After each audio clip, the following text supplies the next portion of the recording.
Trade Minister Vealja, whose crystalline form refracted the room's light into prismatic patterns, chimed in with what could generously be called laughter. Perhaps they misunderstood our request for their finest diplomat.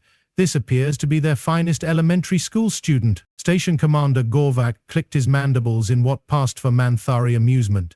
His compound eyes, each capable of processing 1,000 different visual spectrums simultaneously, somehow failed to see the irony of his own situation.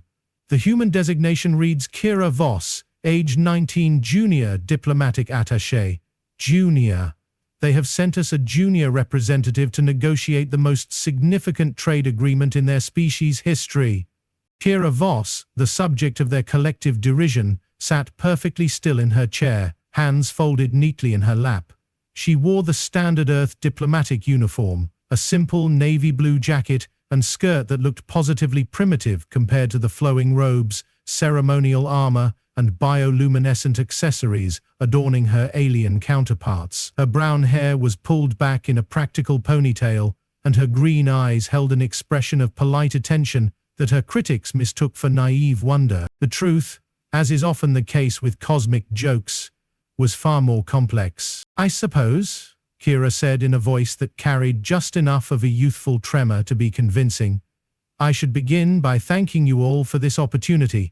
Earth is very excited about the possibility of joining the consortium." Trex's pheromone glands released what could only be described as olfactory condescension. "Excited, yes. We imagine your primitive world must be quite overwhelmed by the prospect of interacting with true galactic civilization." "Oh, absolutely," Kira agreed with such earnest enthusiasm that even the station's artificial intelligence might have found it suspicious.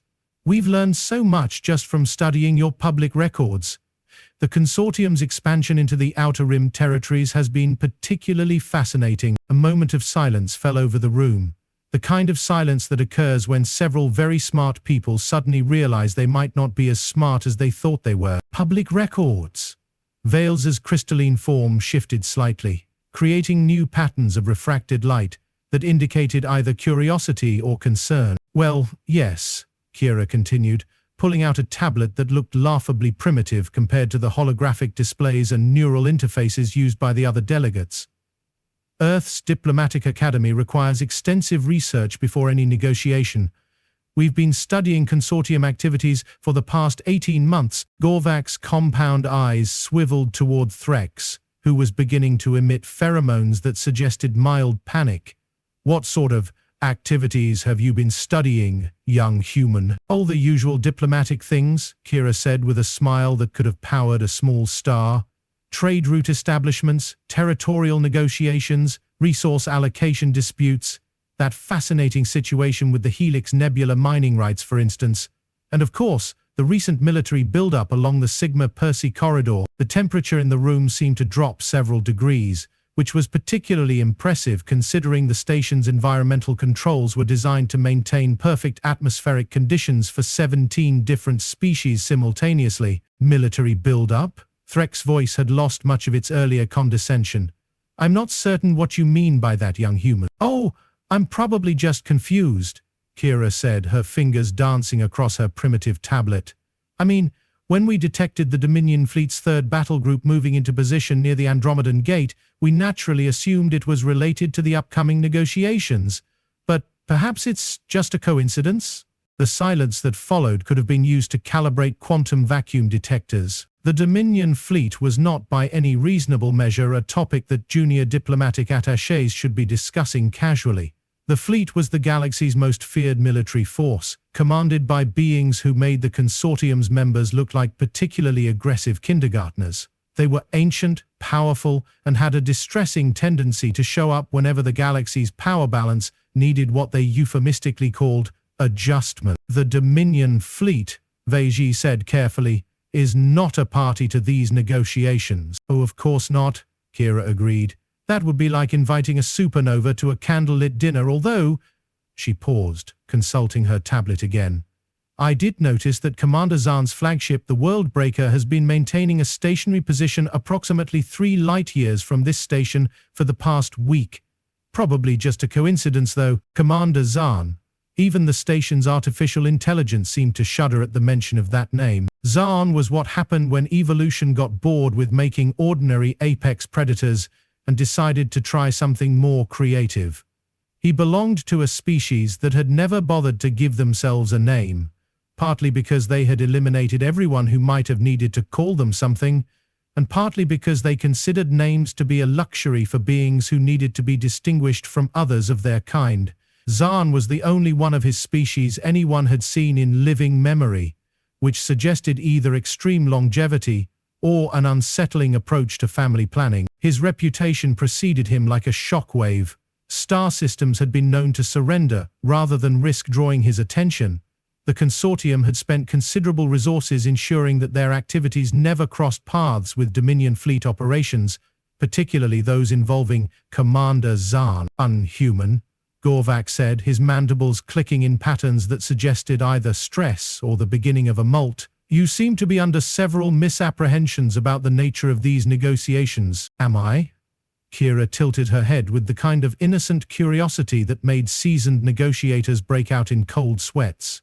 I was under the impression that we were here to discuss Earth's potential membership in the consortium, specifically regarding access to the Centauri trade corridor and the mining rights in the asteroid belt of Sorrows. Those are indeed the primary topics, Threx confirmed, though his pheromone glands were now producing scents that suggested he was reconsidering his life choices. Wonderful, Kira said, her smile brightening. And I assume the consortium's recent territorial claims in the Tau Ceti system are unrelated to these discussions? This time, the silence was so profound that it seemed to have weight. The Tau Ceti system was, according to every treaty signed in the past 2 centuries, firmly within human space. The idea that the consortium might have territorial claims there was roughly equivalent to claiming ownership of someone else's backyard while standing in their living room. There are no territorial claims in the Tau Ceti system, Velsha said, her crystalline form now refracting light in patterns that suggested either confusion or the early stages of a nervous breakdown. Oh, good, Kira said with evident relief. Then those weren't consortium survey ships we detected near Tau Ceti Prime last month. I was worried there might be some sort of misunderstanding. The room's atmospheric processors, designed to maintain perfect environmental conditions, seemed to be struggling with the sudden increase in stress pheromones, electromagnetic anxiety pulses, and what could only be described as the molecular equivalent of panic. Survey ships? Gorvak's voice had acquired the kind of pitch that suggested his species' equivalent of a stress response. Well, they were broadcasting consortium identification codes, Kira explained, her tone suggesting she was merely clearing up a minor confusion. But as you've just confirmed, there are no territorial claims in that system. They must have been lost. Space is so vast after all. Ships get confused about their location all the time. At this point, a reasonable observer might have expected one of the consortium representatives to terminate the negotiations, claim sudden illness, or perhaps initiate their species' equivalent of a strategic retreat. Instead, they made what would later be remembered as one of the most catastrophic diplomatic blunders in galactic history. They decided to double down. You, human, Threx said, his voice carrying the tone of someone explaining basic concepts to a particularly slow child. Perhaps we should focus on the simple matter at hand. Earth wishes to join the consortium. We are prepared to offer your species junior membership status, with limited trading privileges and, naturally, appropriate oversight to ensure your compliance with consortium standards. How generous, Kira said, and for the first time since the negotiations began, her smile seemed to contain something other than naive enthusiasm. And what exactly would this oversight entail? Standard protocols, Velisha chimed in, her crystalline form flickering with what might have been confidence. Consortium inspectors would need regular access to Earth's facilities, of course, and your military forces would need to coordinate with consortium security forces to ensure regional stability. Regional stability, Kira repeated, as if testing the phrase. You mean like the stability you've brought to the Vega colonies? The Vega colonies had been a thriving collection of independent worlds until the consortium had decided they needed protection from unspecified threats. They were now a thriving collection of consortium-controlled mining operations and military installations, with most of the original colonists relocated to more suitable worlds that happened to be considerably less suitable for human habitation. The Vega situation was a complex matter, Gorvak said, his compound eyes now swiveling in patterns that suggested either agitation or the beginning of a seizure. Complex, yes, Kira agreed. Especially the part where the colonists' requests for aid against pirate attacks were answered by consortium forces who then decided the colonists were the security threat. That is a gross oversimplification, Threx protested, though his pheromone glands were now producing scents that suggested he was considering whether there might be an escape pod with his name on it somewhere on the station. Is it? Kira consulted her tablet again. According to the Vega Colonial Defense Force's final transmission, they were informed that their resistance to consortium protection constituted an act of terrorism against galactic peace. The transmission was cut off mid-sentence, which I suppose could be considered a technical difficulty rather than evidence of anything unfortunate happening to the person sending it. The room's environmental systems gave up entirely and began producing what could only be described as the atmospheric equivalent of a nervous breakdown. It was at this precise moment that the universe decided to reveal the true scope of its sense of humor. The conference room's main display screen flickered to life, showing the approaching silhouette of a ship that made the station's impressive architecture look like a child's toy. The Worldbreaker was not so much a spacecraft as it was a mobile violation of several fundamental laws of physics, held together by advanced technology and what appeared to be pure malevolent intent. Ah, Kira said with the kind of casual tone one might use to comment on the weather. It looks like Commander Zarn has decided to join our discussion. The consortium representatives turned to stare at her, with expressions that suggested they were rapidly revising their assumptions about human intelligence, Earth's diplomatic capabilities, and the fundamental nature of reality itself. You knew he was coming, Velsha said, her crystalline form now refracting light in patterns that suggested the early stages of a complete psychological breakdown. Well, of course, Kira said, her innocent smile returning. Who did you think I was really negotiating with? The conference room door opened with a soft hiss that somehow managed to sound ominous. Commander Zarn entered with the kind of measured stride that suggested he was accustomed to having gravity rearrange itself around him rather than the other way around. Zarn was tall enough that the room's ceiling seemed to develop a personal grudge against him. His species had evolved past the need for many of the features that other beings considered essential, such as visible eyes, obvious respiratory systems, or what could be conventionally called a face. Instead, he possessed a smooth, angular head that seemed to shift and change depending on the angle of observation, as if reality couldn't quite decide what he was supposed to look like. His presence filled the room with the kind of silence that occurs when the universe pauses to consider whether it's made a terrible mistake. Honored representatives of the consortium, Zarn said, his voice carrying harmonics that suggested he was speaking in several dimensions simultaneously. I trust your negotiations with the human representative have been enlightening. Threx, Velsha, and Gorvak exchanged glances that conveyed entire conversations about the relative merits of immediate surrender versus ritualistic suicide. Commander Zarn, Threx managed, his voice carrying the tone of someone who had just realized they had been playing chess with someone who had been playing four-dimensional chess while simultaneously conducting a symphony and solving quantum equations. We were not aware that the Dominion fleet had any interest in these trade negotiations.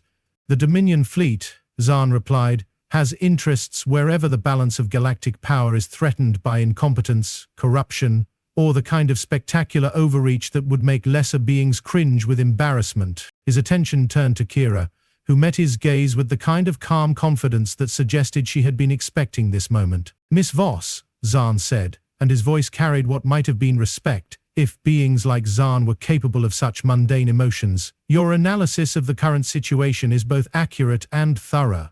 The Dominion fleet has indeed been monitoring consortium activities with growing concern. Thank you, Commander, Kira replied, her earlier facade of naive enthusiasm evaporating like morning mist. I trust our intelligence regarding the consortium's illegal territorial expansions and military buildup has been useful to your strategic planning. The consortium representative stared at her, with the kind of expressions typically reserved for witnessing the heat death of the universe in Fast Forward. Quite useful, Zarn confirmed, particularly the information regarding the planned annexation of 17 independent star systems under the guise of protective oversight. 17? Gorvak's voice cracked. We haven't planned to annex 17 systems. No, Kira said, consulting her tablet one final time. You've planned to annex 23, but you've only managed to begin preliminary operations on 17. The other 6 are still in the planning stages, waiting for the outcome of these negotiations to determine whether Earth would provide a suitable launching point for extended operations into what you've designated as the primitive zones. The silence that followed was so complete that it seemed to have achieved a kind of philosophical purity. Veil Shah's crystalline form was now refracting light in patterns that suggested complete cognitive collapse. How did we know? Kira asked, her smile returning with interest. Well, it turns out that when you spend 3 centuries convincing yourselves that you're the smartest beings in the galaxy, you tend to develop some rather sloppy operational security habits. Also, it's amazing what you can learn when you actually bother to translate the warning messages that less advanced civilizations have been sending for the past 50 years. Zarn's attention shifted to the consortium representatives, and the room's temperature seemed to drop several more degrees. The Dominion fleet has reviewed the evidence provided by Earth's intelligence services, he said, his voice carrying harmonics that suggested finality. The consortium's activities constitute a clear violation of the Galactic Stability Accords, the non-interference principles, and what we diplomatically refer to as common sense. Commander, Threx began, his pheromone glands now producing scents that suggested complete biological surrender. Surely there has been some misunderstanding. The only misunderstanding, Zarn interrupted, was your assumption that your activities had gone unnoticed, or perhaps your belief that beings who achieved interstellar travel were inherently less intelligent than those who achieved it earlier. He turned back to Kira, and what might have been approval entered his voice. The Dominion fleet recognizes Earth's contribution to galactic security and stability. We also recognize the exceptional diplomatic and strategic capabilities demonstrated by their representatives. Then, in a gesture that would be discussed in diplomatic circles for centuries to come, Commander Zarn of the Dominion fleet, the being who had never bowed to anyone or anything in recorded history, inclined his head in a formal gesture of respect to a 19-year-old human girl. Miss Voss, he said, the Dominion fleet would be honored to propose Earth for immediate full membership in the Galactic Security Council, with all accompanying rights and privileges. The sound of the consortium representatives' worldviews collapsing was audible to anyone with the appropriate sensory equipment. That's very generous, Commander, Kira replied, her tone suggesting she was accepting an invitation to tea rather than a position among the galaxy's most powerful civilizations. Earth would be pleased to accept, assuming the consortium has no objections to this arrangement. All eyes turned to Threx, Vaisha and Gorvak, who were discovering that there are some diplomatic situations where the only appropriate response is what their species would later designate as strategic groveling. No objections, Thrax managed, his voice barely above a whisper. No objections whatsoever. Excellent, Kira said, standing and smoothing her primitive Earth uniform. Then I believe we can consider these negotiations successfully concluded. The consortium will of course be withdrawing all territorial claims in human space, ending all hostile surveillance activities, and providing full reparations to the Vega colonies and other affected worlds.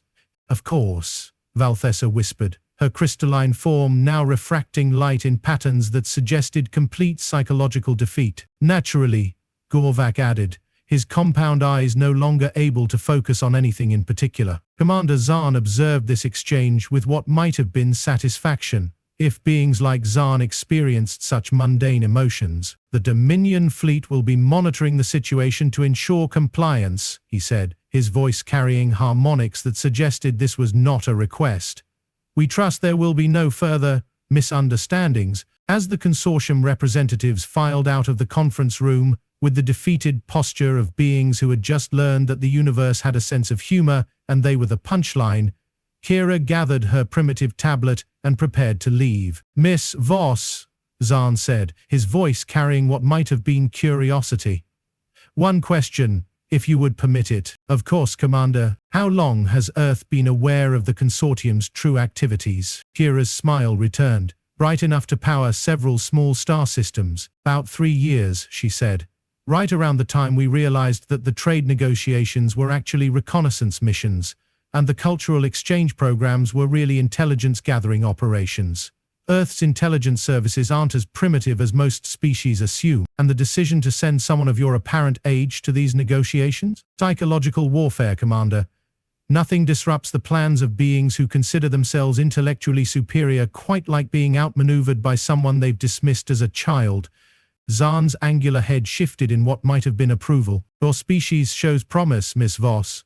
The galaxy may be more interesting with humanity fully engaged in its affairs. We certainly hope so, Commander, though I suspect the consortium might disagree. As Kira left the conference room and headed for the docking bay where her transport waited, she reflected on the morning's work.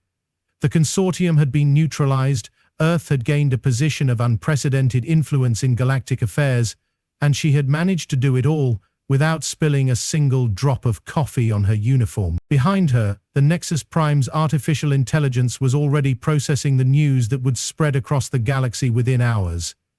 Earth, the supposedly primitive world on the edge of civilized space, had just outmaneuvered 3 of the galaxy's most powerful civilizations with a diplomatic strategy so elegant that it would be studied in academies for generations to come. The universe, in all its infinite wisdom and cosmic humor, had delivered another perfectly orchestrated joke.